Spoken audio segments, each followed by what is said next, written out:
Terus tanda-tanda kiamat itu seperti apa toh Mas? Iya Kang Apoy, tanda-tanda kiamat itu seperti apa aja ya? Bismillah ya.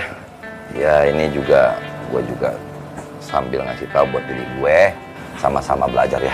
Iya. Tanda-tanda kiamat pernah disabdakan oleh Rasulullah. Min asyratis saati. Tanda-tanda kiamat kata Rasul. Ayadharal jahlu. Makin jelas, makin banyak kebodohan. Wa yaqillal ilmu, dan ilmu makin dikit. Wa yadharuz zina, orang zina makin terang-terangan.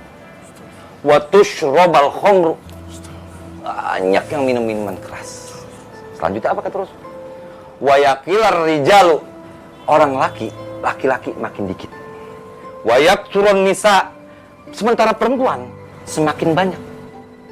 Hatta yakuna li khamsina imra'atan, sampai nih bandingannya 50 orang perempuan, qayyimuhunna rajulun wahid. 50 perempuan diurus sama satu laki-laki. Itu tanda-tandanya.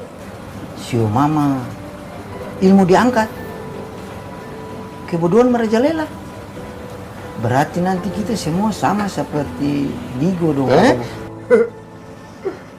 Ini yang harus sama-sama kita cermati ya.